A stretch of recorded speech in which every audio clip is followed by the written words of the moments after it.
I've started a new channel called Lanila Tales. Please subscribe and watch my best stories there. Link is in the description. The alien ambassador had barely opened his mouth to speak peace when a tomato whizzed past his head, thrown by an enthusiastic human protester screaming "Go home, space broccoli." Cameras flashed, world leaders gasped, and in the middle of this beautiful diplomatic disaster, the human known only as Peacekeeper sipped his tea, stood from his seat, and said calmly, "That is enough." The ground trembled, not because of his voice, but because every soldier, politician, and alien present froze. It was not what he said, but how he said it. As if he was not warning them. He was promising. Weeks earlier, Earth had been buzzing with excitement. Giant shimmering ships appeared over major cities, not firing lasers or abducting cows, but politely hovering like interstellar tourists waiting for directions. The alien alliance called themselves the Zolorians, and their arrival was streamed live to every device on the planet.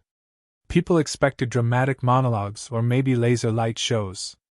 Instead, an alien ambassador in a shimmering silver robe stepped onto a United Nations platform, bowed deeply to humanity, and offered what looked like a slightly melted flower.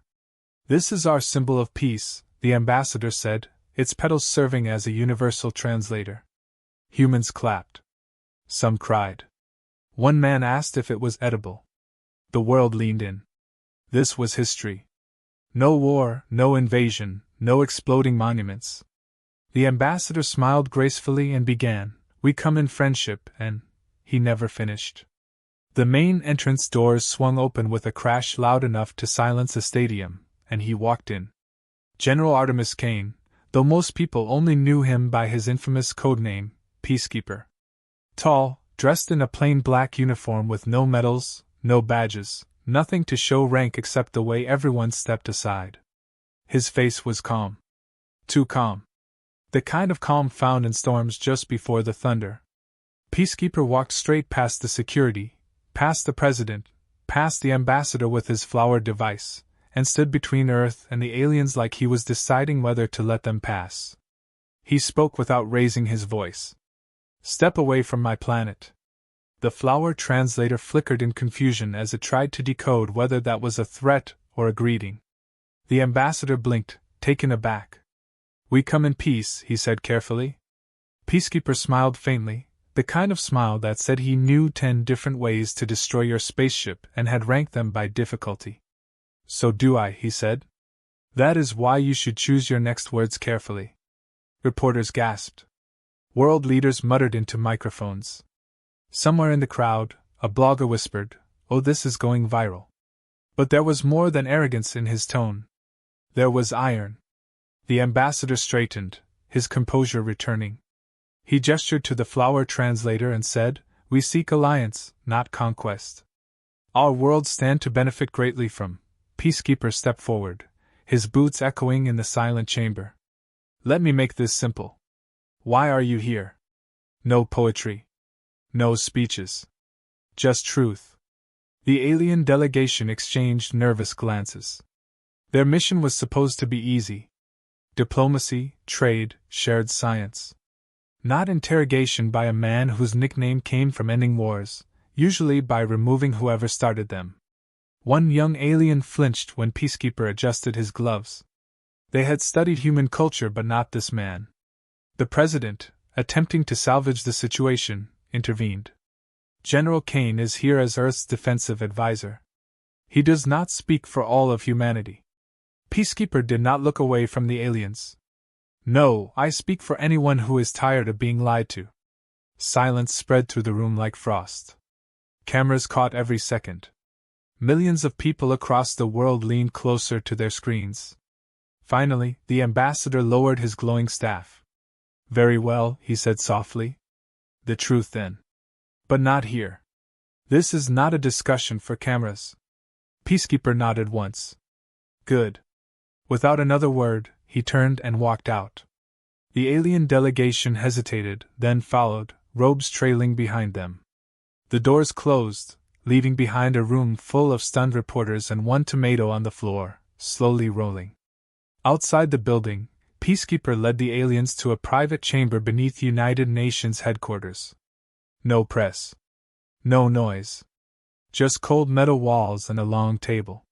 He sat at one end. The ambassador remained standing. What do you truly want from Earth? Peacekeeper asked. The alien hesitated only a moment before answering. Sanctuary. Peacekeeper leaned back, eyes narrowing. From what? The ambassador looked down at his hands.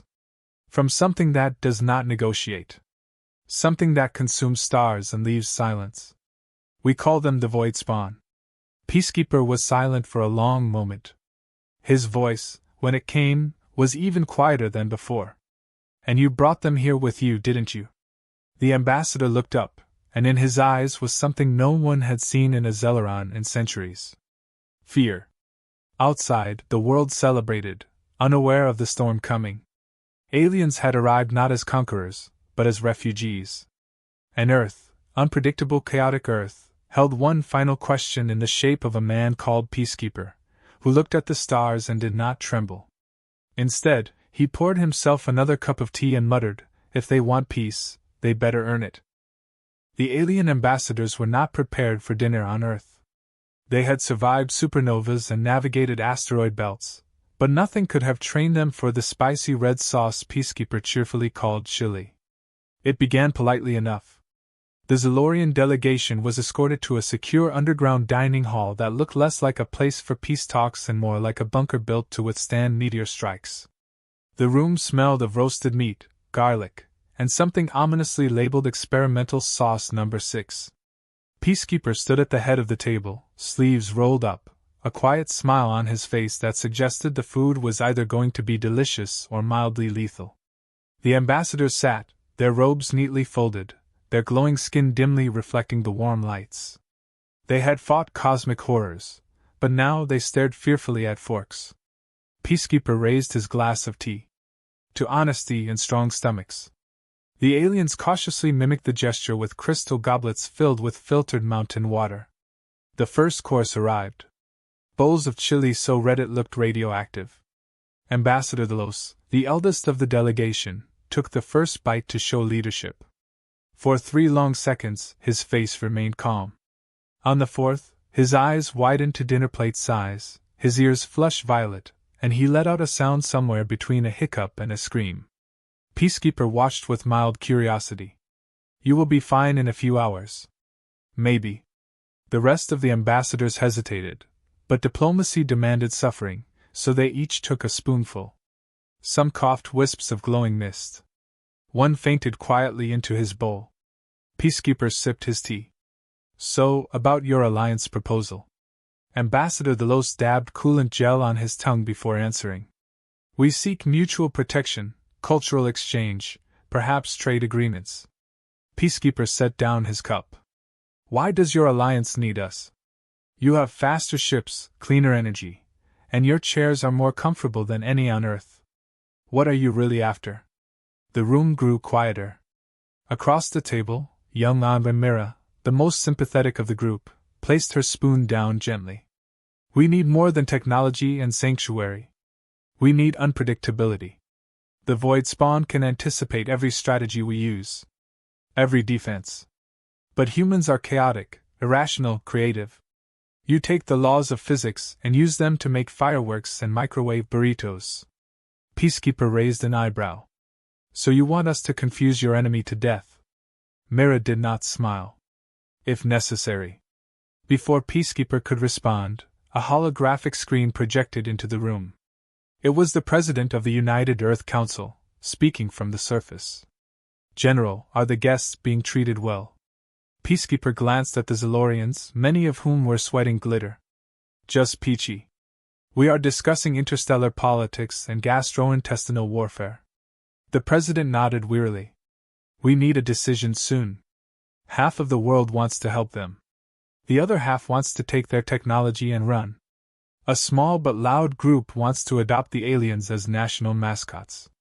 Peacekeeper muted the screen, leaned back in his chair, and stared at the ambassadors. You said the void spawn do not negotiate. What makes you think humanity will? Delos looked directly at him. Because you do not fear them yet. Peacekeeper stood and walked to a large reinforced window overlooking the underground training arena. Soldiers ran drills. Robots practiced combat simulations. Earth looked ready for war but not for what was coming. Peacekeeper spoke without turning around. You think fear will force us to join you. But fear does not unite humanity. It divides it. Mira walked to stand beside him, looking through the glass. Then help us show them the truth before fear turns to chaos. Help us tell them what is really coming. Peacekeeper studied her face, searching for deception, but found only exhaustion and quiet determination. Dinner continued after that, though no one touched the chili again. The next course involved bread and mild soup, which the aliens treated like sacred artifacts. After the meal, Peacekeeper escorted the delegation to their temporary quarters beneath a mountain in Switzerland. On the way, Ambassador Delos asked a question that had been simmering behind his thoughtful eyes. General Kane, why do they call you Peacekeeper if you speak like a warrior? Peacekeeper stopped walking. Because peace is not the absence of war. It is the presence of someone very dangerous who chooses not to fight unless there is no other option. Delos nodded slowly, as if committing the words to memory. As the aliens settled into their chambers, Peacekeeper walked alone to the surface. Night had fallen. The sky was clear, filled with stars that now felt closer than ever. He stood on the cold balcony of the mountain fortress, watching his breath form clouds in the air. Behind him, heavy boots approached. It was Ethan Shaw, a former soldier and one of Peacekeeper's few friends. You trust them? Peacekeeper did not turn around. I trust their fear. And fear tells the truth. Ethan leaned against the railing. So what now? Peacekeeper glanced at the stars again. Now we prepare. Whether the world agrees or not. In the alien chambers below, Mira could not sleep. She stared at a small hologram of her homeworld, glowing faintly above her bed. It had been beautiful once, oceans like liquid silver, forests of crystal trees. Now it was ash and silence. She whispered to the image, if anyone can stop them, it is him. Far above Earth, invisible to satellites, something shifted in the dark. A ripple in space, like a curtain brushing against unseen claws.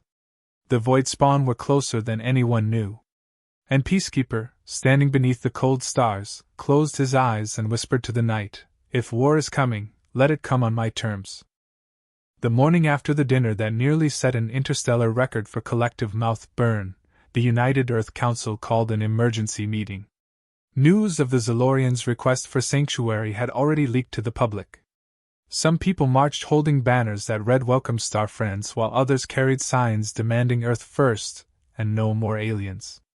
The internet was on fire with memes of the Chile incident, artists drawing Ambassador Delos breathing flames like a dragon, and conspiracy theorists insisting the aliens were here to steal global water supplies or, worse, Netflix passwords. Meanwhile, in the mountain base, Peacekeeper stared at a holographic map of the world, his expression unreadable. Ambassador Delos and Envoy Mira stood nearby, noticing the dark circles under Peacekeeper's eyes. Either he had not slept, or he had been arguing with someone who refused to listen. Likely both. Delos cleared his throat gently. Earth is divided, he said. Your leaders hesitate. Peacekeeper did not look up. Of course they do. Humanity only agrees on two things.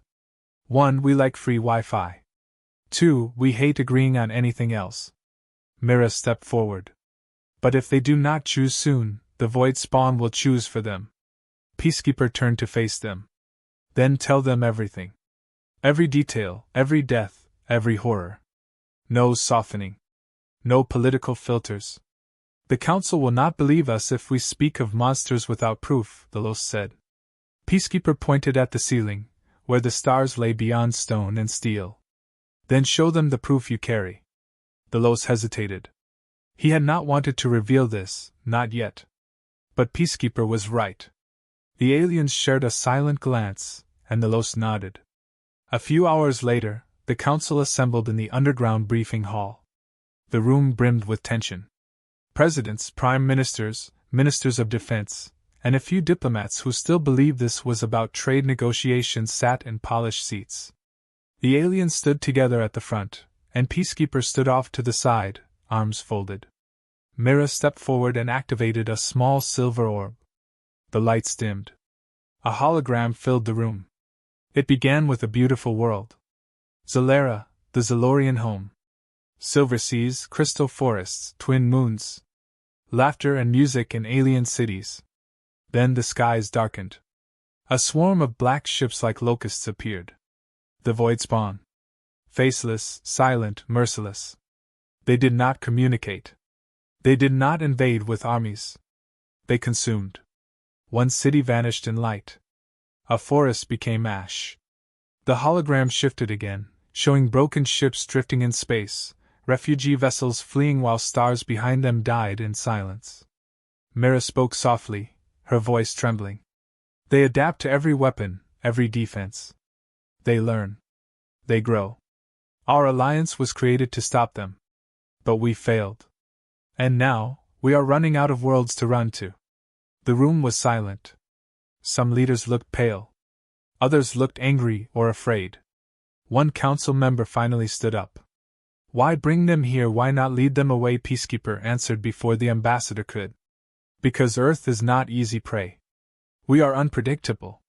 Illogical. Dangerous. The void spawn won against strategy. They have never fought insanity. A whisper of uneasy laughter passed through the room, but some nodded in agreement. Another leader asked, "What do you want from us in exchange for sanctuary?" The Los lifted his head. Cooperation. Shared defenses. Joint command. We will give you our science, our star maps, our shields. And we will fight by your side. A general from the Eastern Defense Union slammed his hand on the table.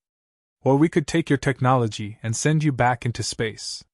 Peacekeeper stared at him. Try it. The general fell silent. The council recessed to vote. While leaders argued behind closed doors, Peacekeeper walked through the base hallways.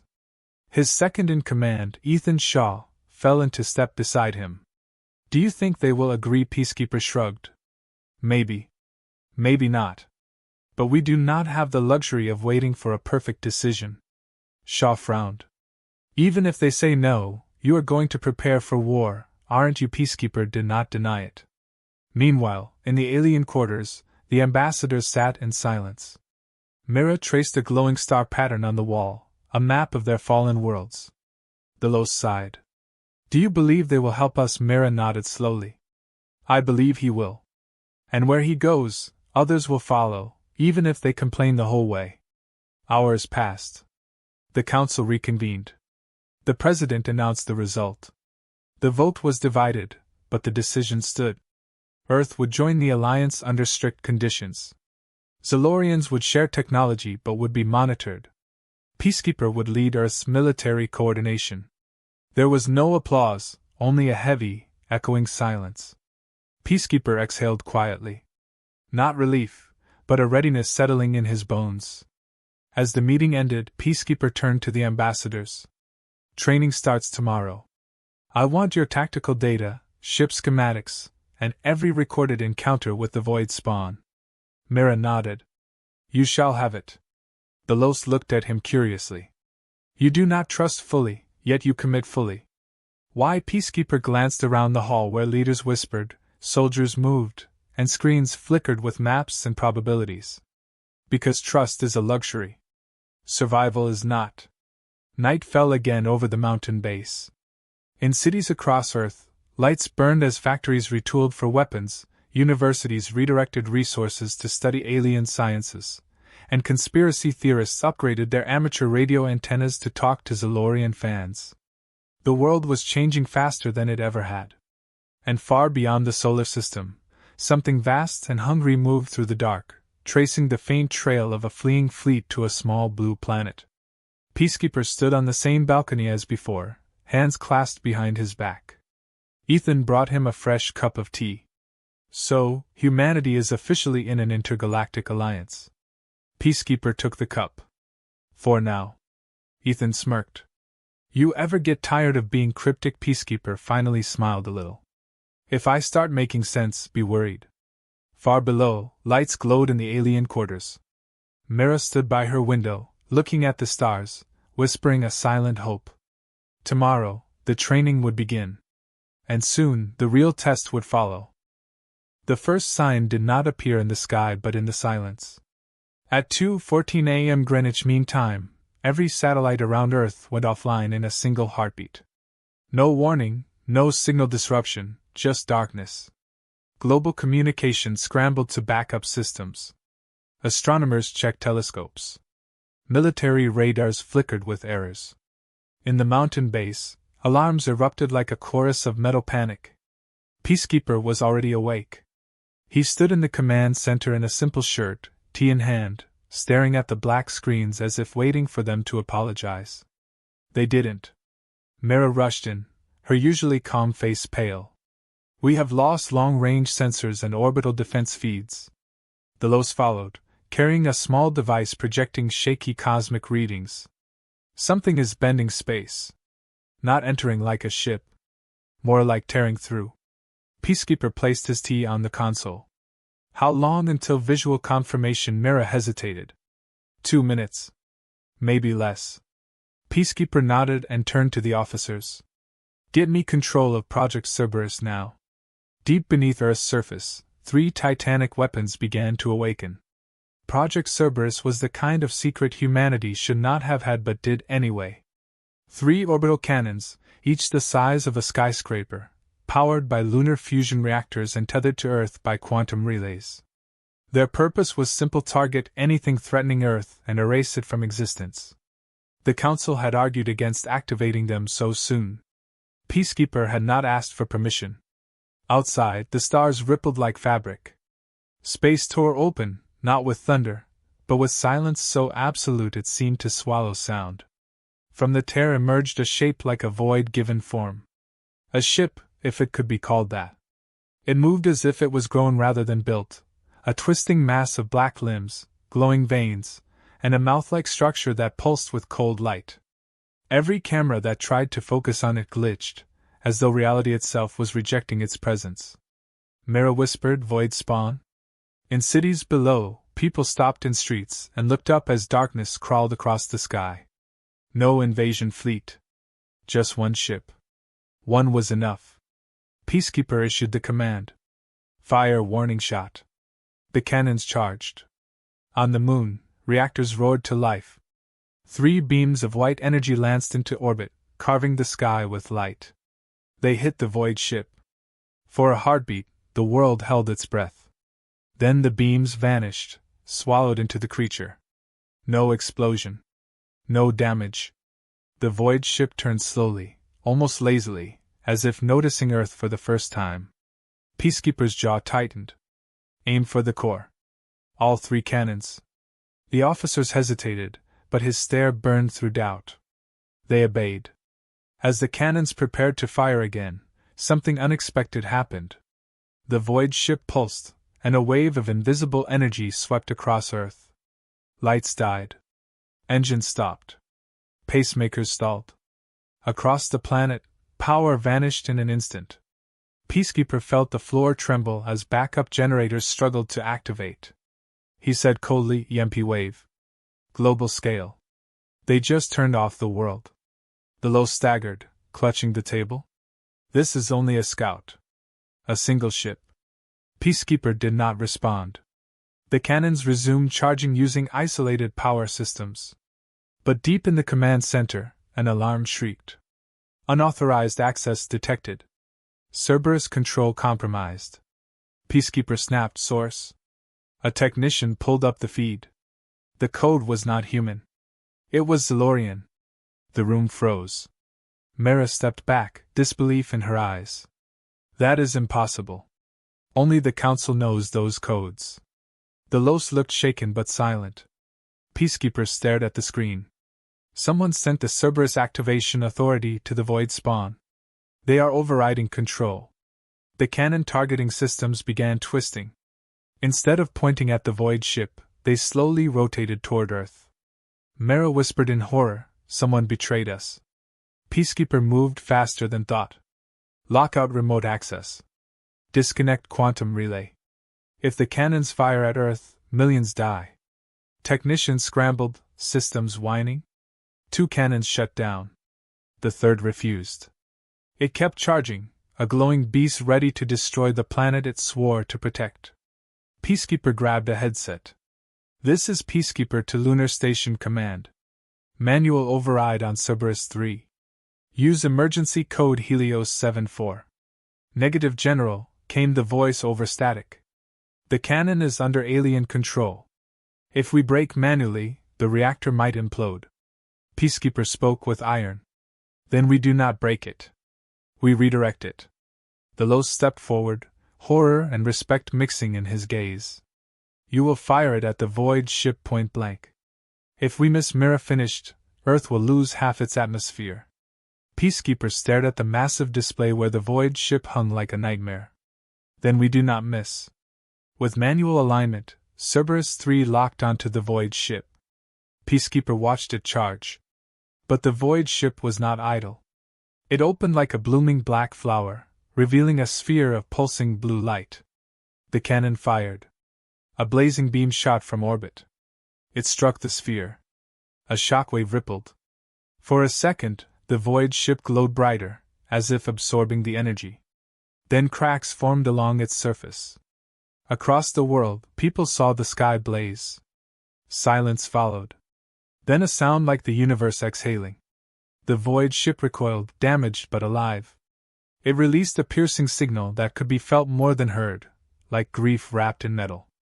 And then, in a single motion, it vanished back into the tear of space, leaving only silence and stars. The command room was silent. Then power flickered back. Screens glowed. Communications restored. But the victory felt cold. Peacekeeper turned to the Zolorians, voice heavy. Someone among you sent them our defenses. The Los closed his eyes. I will find who. Peacekeeper looked at the sky on the monitor, where stars trembled faintly. No. We will all find them. Because the void ship will return. And next time, it will not be alone. The world did not sleep after the void ship vanished. Power grids flickered back to life, but fear stayed lit in every corner of Earth.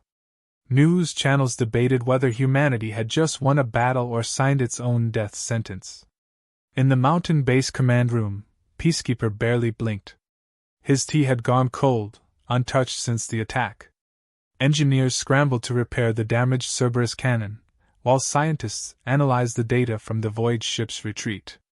The Los and Mira stood apart from the other Zolorians, speaking in hushed tones. Someone from their own alliance had betrayed them, and they knew it was not a coincidence. The void ship had known exactly where to strike, exactly how to disable Earth's defenses, and exactly how to corrupt the cannon's systems. It was not luck. It was sabotage. Peacekeeper stood before the holographic war table, staring at a pulsating red marker that indicated where space had torn open. He spoke quietly, but everyone listened. They will be back. And next time, they will not test us. They will consume us. Ethan Shaw approached, tablet in hand. Repairs on Cerberus will take at least 36 hours. Maybe more. Peacekeeper nodded. Then we will not wait 36 hours. Mira stepped forward. What do you mean? Peacekeeper turned, his eyes sharp. We are taking the fight to them. Before Earth can argue, before the Council can hold another vote, before fear turns into paralysis. The Los frowned deeply. You mean to track the void ship? To its origin. Peacekeeper traced a finger along the map. Not its origin. Its command vessel. The coordinates the cannon beam reflected back give us a trail. If we follow it, we can reach them. Mira looked both afraid and hopeful. To negotiate. Peacekeeper did not blink. To ensure they never return. Silence followed. Ethan broke it. And how exactly do you plan to reach their command vessel without being turned into space dust? Peacekeeper allowed the faintest hint of a smile. We use the only ship capable of jumping across uncharted space. The Celestis. The Los stiffened. The Celestis was a Zolorian flagship, capable of bending space around itself. It had been damaged escaping their homeworld. Its jump core still functions, but it is unstable. Peacekeeper replied, then it is perfect. As preparations began, the traitor was discovered. Not by shouting or dramatic confrontation, but by quiet truth. A junior Zalorian diplomat named Kalira was caught transferring encrypted data into a personal device. She did not resist when Peacekeeper confronted her. Her eyes shimmered with guilt. I had no choice. They found my brother. He was taken during the fall of our third colony. The Void Spawn spoke to me. Not in words, but in visions. They promised to return him if I helped them. Peacekeeper studied her for a long moment. The room waited for his anger. It never came. Only disappointment. You doomed billions for one life. Kalira whispered, would you not do the same? Peacekeeper answered, no. Because if I did, no one would be left worth saving. She was escorted away silently, no chains, just shame. The Celestis was prepped within hours. Its silver hull pulsed with dormant power as technicians installed Earth's tactical systems and alien warp software. In the hangar, Peacekeeper stood with his small chosen team. Mira, who believed peace was still possible. Delos, who carried centuries of leadership on his shoulders. Ethan, who refused to let his friend go alone. And to everyone's surprise, Kalira stepped forward, escorted by 2 guards. She bowed her head. Let me make this right. You need someone who understands their patterns. Delos shook his head. You betrayed us. Peacekeeper looked at her carefully, then said, suit up. If she betrays us again, I will handle it. The Celestis took off in silence. No cheering crowds, no speeches, only the hum of engines and the weight of a mission that felt like stepping into the jaws of fate. As the ship broke through Earth's atmosphere, Mira looked through the viewport at the planet below. Blue, fragile, unaware. Peacekeeper stood beside her. Does it ever get easier to leave it behind, she asked. Peacekeeper answered, no. That is why we come back. The jump core activated. Space folded. The stars stretched into lines. Then, they snapped into a new reality. Before them loomed a colossal void fortress. It was not a ship, but a living cathedral of black stone and pulsing blue veins.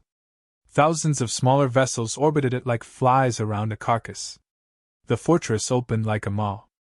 Peacekeeper said, take us in. The Celestis was pulled inside by a silent force. No alarms. No weapons.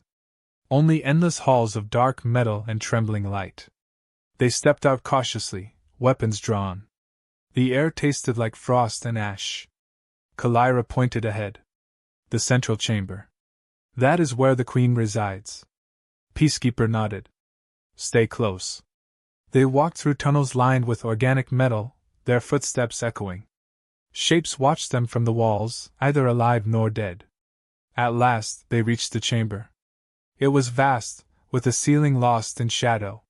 In the center stood the Void Spawn Queen. She was towering, elegant, terrifying. Not a monster, but a monarch. Eyes like dying stars turned toward them. Peacekeeper stepped forward. His voice did not waver. We came to negotiate.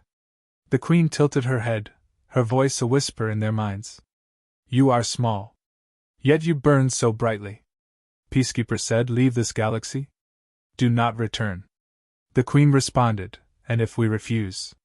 Peacekeeper held out his tea flask. Then I show you what humans do when we run out of patience. The chamber rumbled. Alien soldiers hissed. Mira held her breath. The Queen, for the first time, hesitated. Then the attack began. A blast of void energy hurtled toward them. Kalira jumped forward, activating a Zalorian shield. It shattered, but it bought them a heartbeat. Peacekeeper charged. Ethan fired. Delos invoked ancient battle commands. The Queen screamed, a sound like falling stars. Kalira, gravely injured, whispered, for my brother. Then triggered a pulse bomb on her chest, engulfing herself and the Queen's guards in white light. When it faded, she was gone. Peacekeeper reached the Queen. She lay weakened, the chamber collapsing. He knelt beside her. This is your only chance. Live or die by your choice. The Queen stared at him, then spoke softly, we will leave. But you will be remembered, human. Not as peace, but as consequence. They fled to the Celestis as the fortress began to break apart. As they escaped into the stars, Mira looked at Peacekeeper. You offered peace to the monsters. Peacekeeper replied quietly, peace is not given. It is forced into existence by those who refuse to surrender to fear. Far behind them, the void fortress crumbled, and the galaxy changed forever. The Celestis drifted through space, engines humming softly as silence filled the cabin. The void fortress was gone, reduced to ash and forgotten echoes, but the cost of survival lingered like a shadow. Kalira's sacrifice weighed on every heart. Mira sat in the observation chamber, eyes fixed on the stars while the glow of the consoles reflected in her quiet tears. Peacekeeper stood beside her, hands clasped behind his back, gaze distant. She believed until the end, Mira whispered. Peacekeeper replied gently, belief does not erase consequences, but it gives them meaning. Earth came into view, a blue gem spinning in the darkness, unaware of how close it had come to annihilation. The ship entered orbit silently. Ethan walked onto the bridge with a tired grin. We made it. Mira glanced back. For now. Peacekeeper did not smile. Send word to Earth Command. We request landing clearance and immediate assembly of the United Council. And tell them we are bringing news that will make them wish they had stayed asleep. The Celestis touched down at the mountain base. Soldiers saluted. Technicians rushed to scan the ship for contamination. Peacekeeper walked past them without slowing. Mira and Nilos followed, their robes torn, their faces marked with exhaustion. In the council chamber, world leaders waited. Some held hope. Some held fear. Some held pens ready to sign whatever treaty promised they could return to breakfast. The president stood. General Kane, report. Peacekeeper stepped forward. The void spawn will not return. A wave of relief rippled through the room. Then he added, unless they change their mind. Murmurs filled the hall. Mira stepped beside him. The Queen agreed to withdraw her forces beyond this galaxy. But she did not do it out of mercy. She did it because she understood something. Belos finished her sentence calmly. Humanity cannot be predicted or controlled. And that makes you more dangerous than any weapon. Silence followed. Peacekeeper let the words settle before speaking again. You asked for peace. What you got was time. Do not waste it. Debates exploded instantly. Leaders argued about rebuilding or expanding military fleets. Some believed peace was secure. Others believed war would return. Through the chaos, one proposal emerged to unite them all. The formation of an intergalactic council. Earth would join, not as a subordinate, but as an equal. The Zolorians offered their technology. Humans offered something far rarer. Courage laced with chaos. But Peacekeeper shook his head when asked to lead it. I am not a politician. Delos insisted, you are the reason we stand here alive. The world needs a leader. Peacekeeper sipped his tea. Then find one who wants the job. The council insisted he choose someone. He thought quietly, then walked to the back of the room where a small gray cat curled on a chair, asleep, entirely ignorant of its upcoming diplomatic responsibilities. Peacekeeper picked it up and said, This is Chairman Whiskers.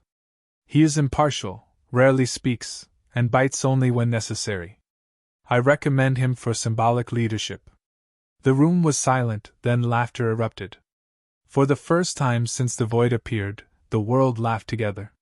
The vote passed, unofficial but accepted. Chairman Whiskers sneezed, which was considered a sign of cosmic approval. While the council prepared formal announcements, Earth celebrated. Fireworks lit the skies. People danced in the streets.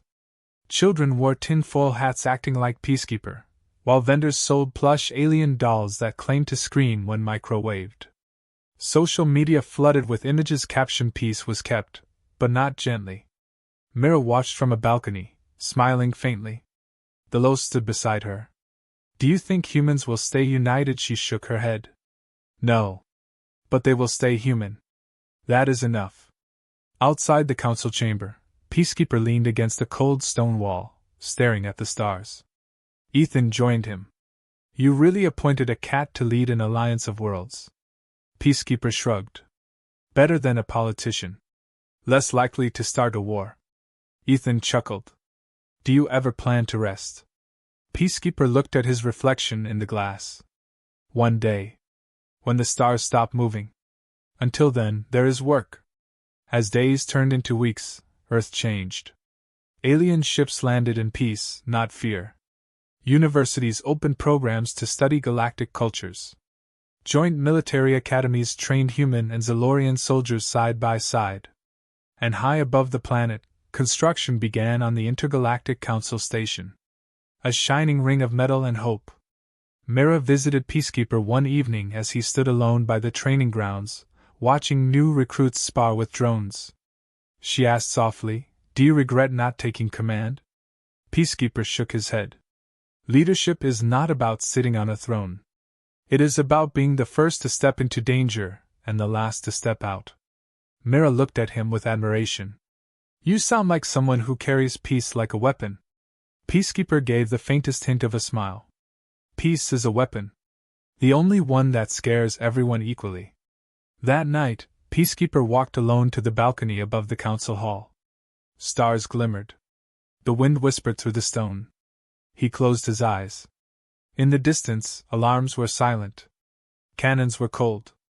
The earth was quiet. He whispered to the sky, This is your peace. Do not break it. Behind him, Chairman Whiskers climbed onto the railing and sat beside him, tail flicking like a metronome of the universe. The void threat was gone. The alliances stood. But Peacekeeper knew peace was not a permanent state.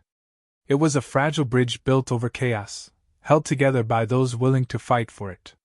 He stood there until the sun began to rise, painting the horizon gold. The world woke, alive and unbroken. Somewhere far away, the void spawn retreated beyond the stars, carrying a single thought through their hive mind.